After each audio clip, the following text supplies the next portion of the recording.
L'histoire de Tabitha commence à Joppé, un ancien port de mer le long de la Méditerranée. Vous et moi nous souvenons peut-être de cette ville portuaire comme l'endroit où Jonas s'est enfui lorsqu'il a entendu l'appel de Dieu à Ninive.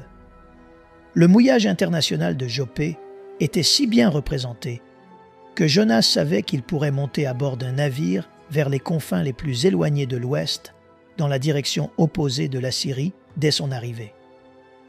Plus loin dans son histoire, Joppé représentait le territoire attribué à la tribu de Dan dans le livre de Josué.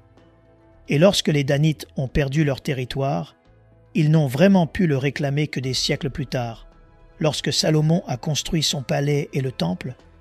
Les immenses cèdres qu'il a réquisitionnés devaient passer par le port de Joppé, le seul port naturel entre l'Égypte au sud et Akko au nord. Encore 1 millier d'années plus tard, lors de la reconstruction du temple, le bois devait passer par Joppé.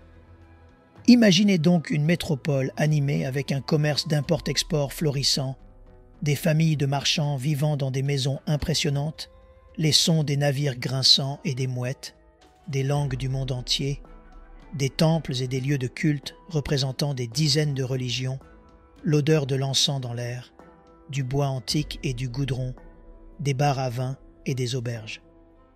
Avec une clientèle débordante de voyageurs et de marins, c'était un endroit facile pour se perdre, recommencer, commencer une aventure.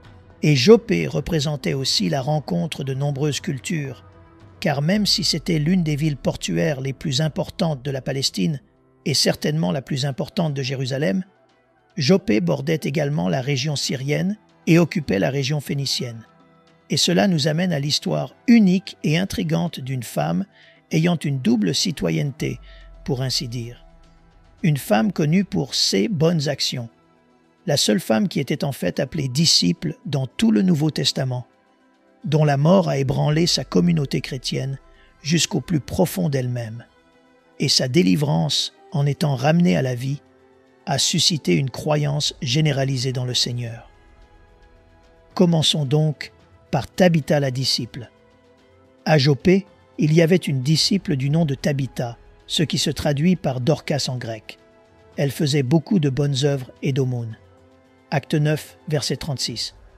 C'est le seul endroit dans le Nouveau Testament où le mot mathétria, ou disciple féminine, apparaît. Nous voulons donc prêter une attention particulière à ce que signifiait être un disciple à la fois dans la Palestine du 1er siècle et pour les chrétiens en particulier. Le chercheur Alan Culpeper a trouvé 9 caractéristiques similaires parmi les différentes écoles de l'Antiquité qui définissent ce que signifiait être un disciple. Cela commence par l'accent mis sur la fraternité et la camaraderie. Pensez à la koinonia, la communion des saints. Ensuite, les disciples se rassemblaient autour d'une personne sage et bonne, et dans ce cas, cela signifiait que les disciples de Jésus appréciaient les paroles et les traditions de leur maître, et les autres les reconnaissaient comme disciples.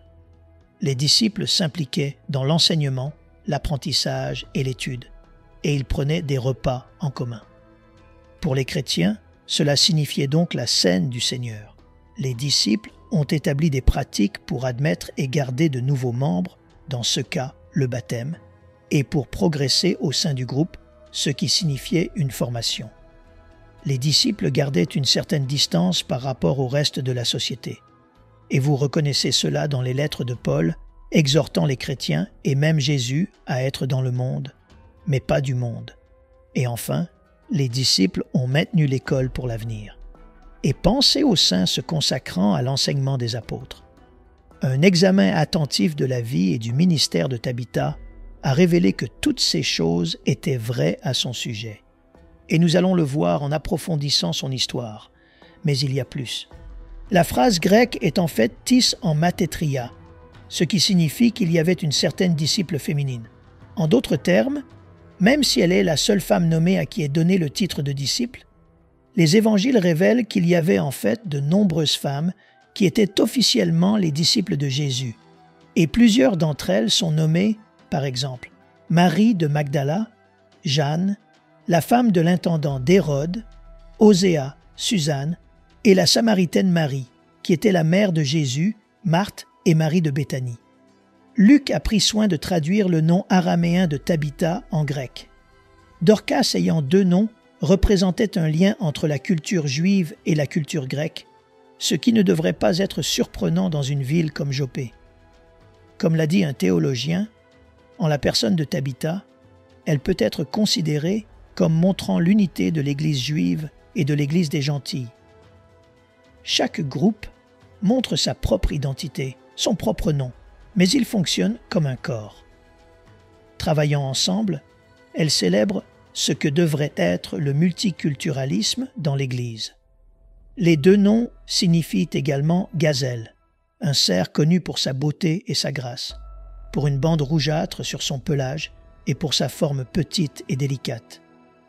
Peut-être quand elle est née, elle avait l'air minuscule et fragile. Elle avait les cheveux roux et c'était un beau bébé. Mais le nom de Tabitha a encore plus de sens, quelque chose que Luc voulait que S et lecteurs sachent et à quoi ils réfléchissent. La gazelle, selon la Torah, était un animal qui ne pouvait pas être offert en sacrifice, mais qui pouvait être mangé. Ce n'était pas tout à fait un animal domestique, mais il existe des archives anciennes de cerfs et de gazelles rejoignant occasionnellement un troupeau et y restant. Et ils étaient à la fois admirés et aimés. De plus, une personne n'avait pas besoin d'être richement purifiée pour manger du cerf et de la gazelle, ce qui en faisait un mets favori des chasseurs et des voyageurs. La gazelle occupait un espace liminal. Elle vivait entre le pur et l'impur, le domestique et le sauvage, et elle était la bienvenue dans les deux royaumes. La gazelle était aussi une métaphore pour un prosélyte, quelqu'un d'une autre culture ou d'un autre groupe de personnes, qui était maintenant un craignant Dieu et plus tard un catéchumène, ou un converti au christianisme qui apprenait encore son catéchisme. En préparation au baptême, les théologiens juifs et chrétiens désignaient le psaume 42 comme leur passage directeur. Comme une biche soupire après des courants d'eau, ainsi mon âme soupire après toi, ô Dieu. Psaume 42, verset 2. Mon âme a soif de Dieu, du Dieu vivant. Quand irai-je et paraîtrai-je devant la face de Dieu? Psaume 42, verset 3. C'était le sens plus profond de Tabitha. Elle était soit une prosélyte grecque, l'une des nombreuses femmes de moyen et de haut rang qui sont devenues croyantes tout au long des histoires des Actes, soit elle était une femme juive née d'un père grec ayant une certaine richesse et position, qui avait maintenant choisi de s'identifier à ses racines juives. Parce qu'elle n'est pas nommée en association avec une figure masculine, nous pouvons supposer qu'elle était la chef de son propre foyer. Et c'était une grande maison. Elle avait la capacité d'héberger à la fois du personnel et des veuves. Et elle était suffisamment aisée pour produire une grande quantité de textiles, de vêtements pour les pauvres.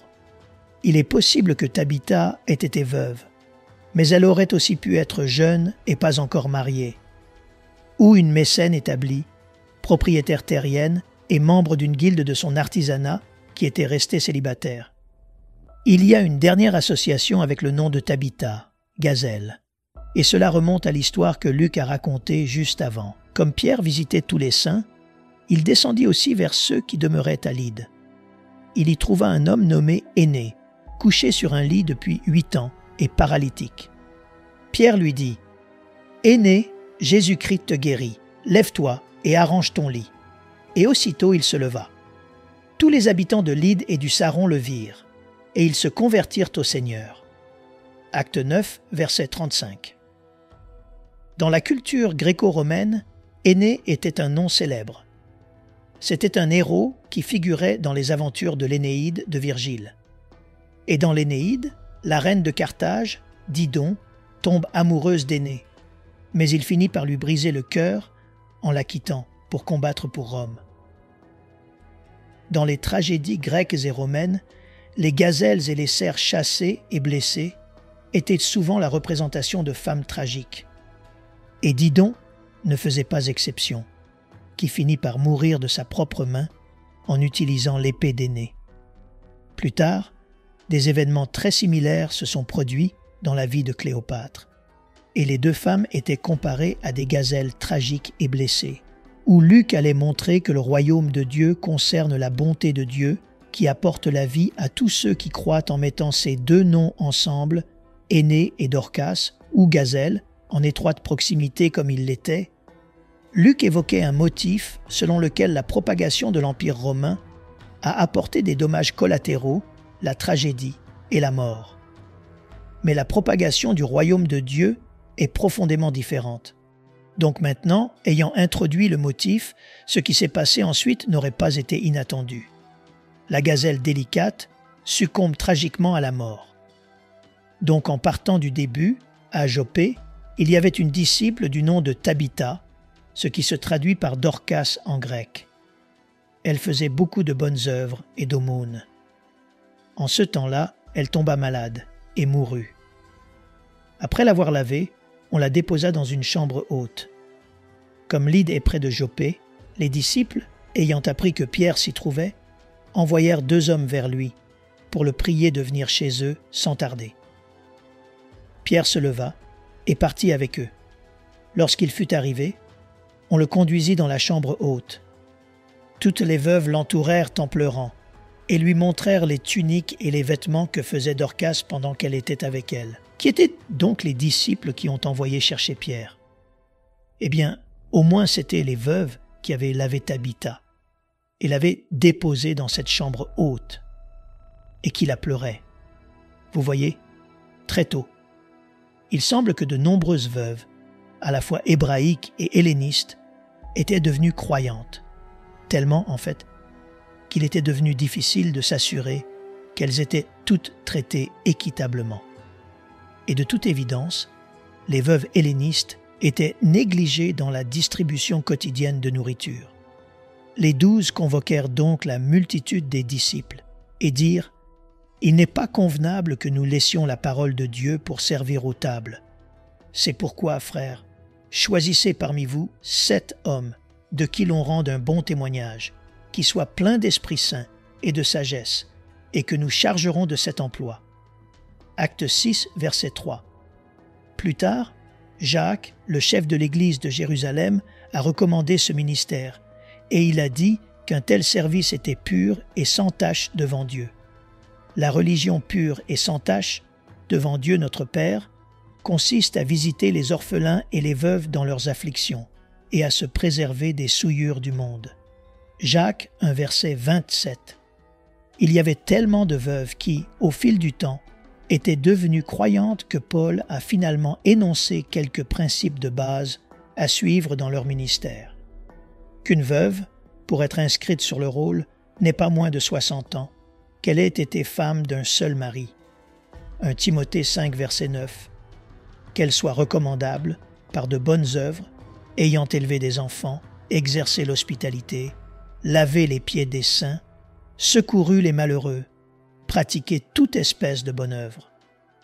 Maintenant, cela ressemble beaucoup à la prophétesse Anne, qui était aussi âgée, qui était aussi veuve et qui ne quittait pas le temple, mais adorait là avec des jeûnes et des prières nuit et jour. Et il y avait une prophétesse, Anne, fille de Phanuel, de la tribu d'Aser. Elle était fort avancée en âge, et elle avait vécu 7 ans avec son mari depuis sa virginité. Luc 2, verset 36. Restée veuve et âgée de 24 ans, elle ne quittait pas le temple, servant Dieu nuit et jour dans le jeûne et dans la prière. Paul pensait que de telles femmes comme Anne devaient être vraiment âgées et devaient avoir été fidèles à leur mari et bien attestées de leurs bonnes œuvres. Paul a donné quelques exemples faciles à suivre. Par exemple, élever des enfants, être hospitalier, surtout envers les croyants, ou avoir aidé les affligés. Paul a terminé sa liste en disant que de telles femmes sont reconnues pour s'être consacrées à faire le bien de toutes les manières. Imaginez donc des veuves pour la plupart âgées, n'ayant nulle part où aller, venant vivre avec Tabitha, où elles pouvaient se consacrer jour et nuit à la prière et à la supplication, où elles pouvaient aider les affligés de leur communauté environnante et peut-être même aider à s'occuper des enfants des croyants, pour être hospitalières envers tous, mais surtout en fournissant un endroit où les apôtres, les prophètes et les enseignants chrétiens de passage pouvaient rester, et de toutes les manières se consacrer à faire le bien. Souvent, des chambres hautes étaient ajoutées par des propriétaires prospères afin d'accueillir des invités ou des locataires à long terme et d'accueillir de grandes réunions. Le ministère de Tabitha pourrait donc en fait être le premier exemple de monastère ou de couvent. Et tout cela a été rendu possible par la richesse et l'indépendance de Tabitha. Comme les diacres à Jérusalem, nous pouvons supposer qu'elle était pleine d'esprit et de sagesse. Et nous savons qu'en tant que disciple, elle étudiait et enseignait les Écritures et les enseignements des apôtres, et qu'elle servait Christ selon ses propres capacités, ses propres ressources, ses propres talents et dons. Et les nombreuses veuves de sa communauté chrétienne pouvaient compter sur elle en tant que chef de famille. Elle aurait accueilli leurs repas en commun, y compris leurs agapes et le partage de la cène du Seigneur. Et tous ceux qui la connaissaient ont fait l'expérience de son dévouement, de sa compassion et de sa générosité. Elle avait un bel esprit, mais elle prodiguait aussi des soins pratiques. Sa mort a été ressentie comme un désastre pour toute sa maisonnée, en réalité, pour toute l'assemblée des croyants. Ils ont donc envoyé chercher Pierre, qui, par la providence de Dieu, était déjà dans la ville voisine de Lyde, à seulement 19 kilomètres. Donc, même si c'était une situation horrible pour eux, ils ont quand même osé croire que Dieu ferait en quelque sorte un miracle pour eux. Ils avaient mis leur foi en Jésus, qui avait guéri de nombreux lépreux qui étaient aussi bons que morts, rendu la vue aux aveugles, la voix aux muets, les mains et les pieds aux boiteux et aux infirmes, et chassé d'innombrables démons. Ils connaissaient les histoires de Jésus ressuscitant le fils mort de la veuve de Naïn et la fille morte du chef de la synagogue, et Lazare de Béthanie, qui était mort depuis plus de 4 jours. Ils espéraient donc, contre toute attente, que Dieu ferait quelque chose de puissant pour eux dans leurs grands besoins et leurs chagrins. Le royaume de Dieu concerne l'espoir dans l'amour, la bonté et la puissance de Dieu. Quand Pierre est arrivé, il a été accueilli par cette maisonnée en deuil de veuve, qui très probablement étaient elles-mêmes les disciples qui l'avaient fait chercher. Pour Pierre, il devait y avoir des échos du moment où il avait accompagné Jésus dans la chambre d'une petite fille qui était morte et que Jésus avait ressuscitée. Ils arrivèrent à la maison du chef de la synagogue, et Jésus vit une foule bruyante et des gens qui pleuraient et poussaient de grands cris. C'était le même scénario.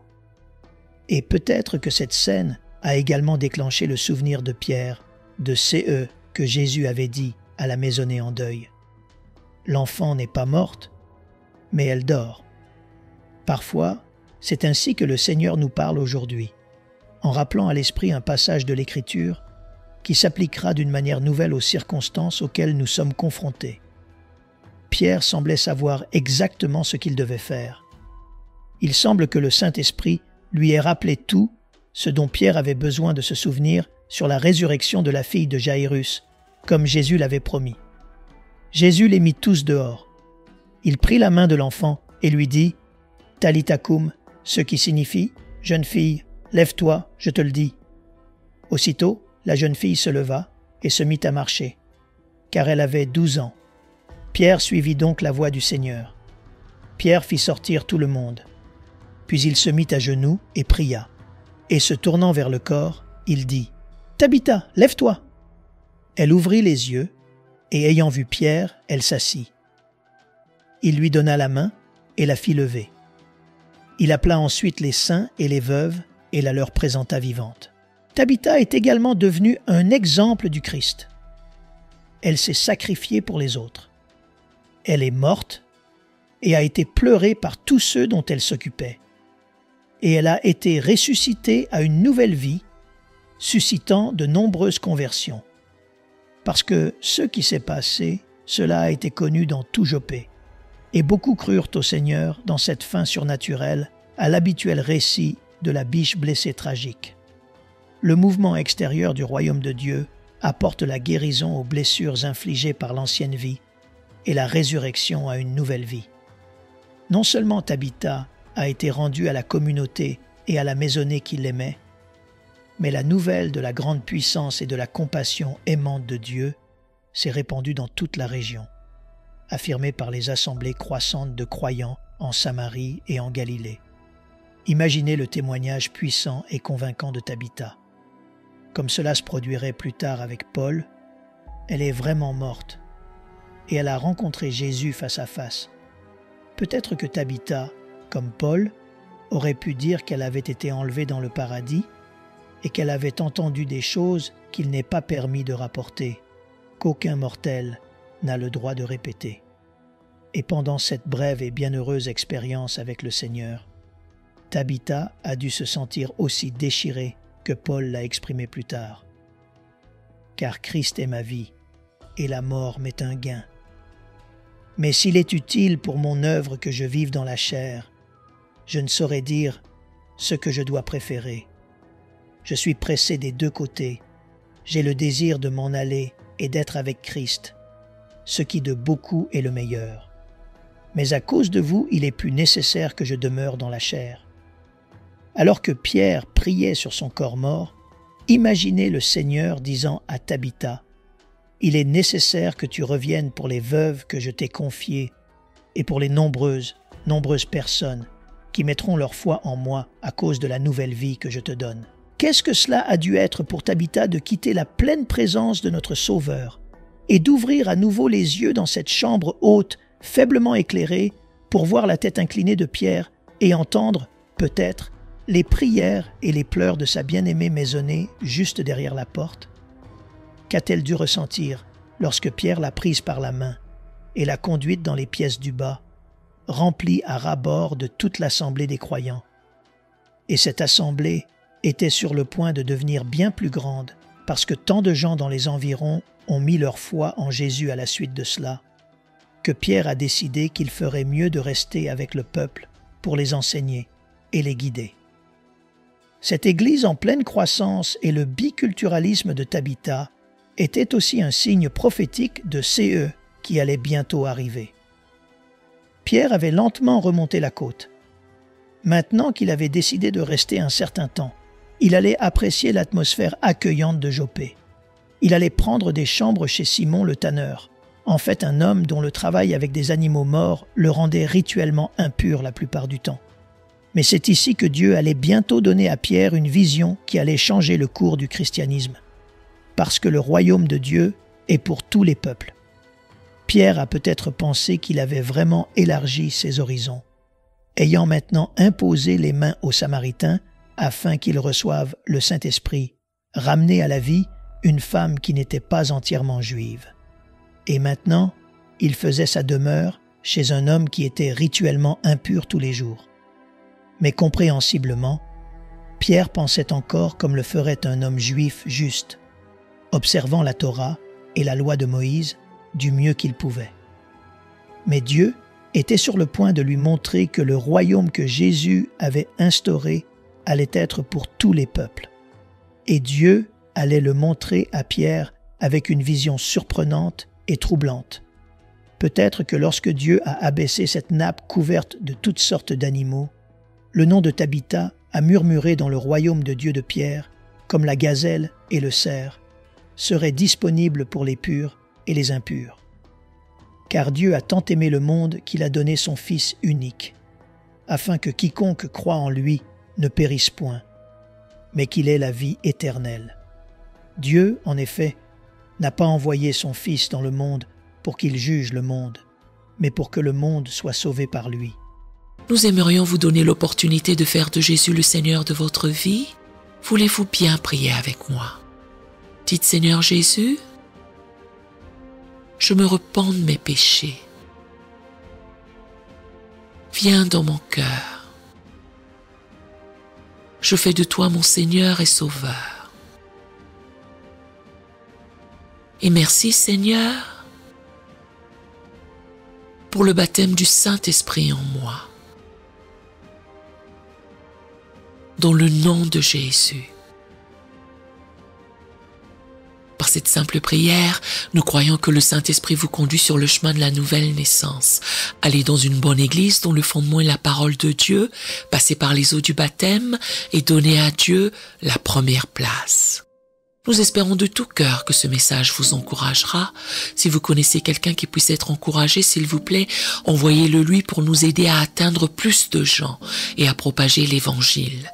Édifions le corps de Christ ensemble. Appuyez sur la cloche des notifications et merci infiniment de nous soutenir en vous abonnant à notre chaîne. N'hésitez pas à laisser vos requêtes de prière dans la section des commentaires. Sachez que même si vous ne voyez pas de réponse à votre requête, que ce soit sur YouTube, email, Facebook ou sur Messenger, nous avons prié pour vous. Nous invitons humblement le corps de Christ à soutenir chaque requête en écrivant une prière dans la section commentaires. Tenez-vous ferme dans la foi avec nous pendant que nous prions. Que la grâce et la paix du Seigneur Jésus-Christ soient avec vous tous et qu'il vous bénisse merveilleusement.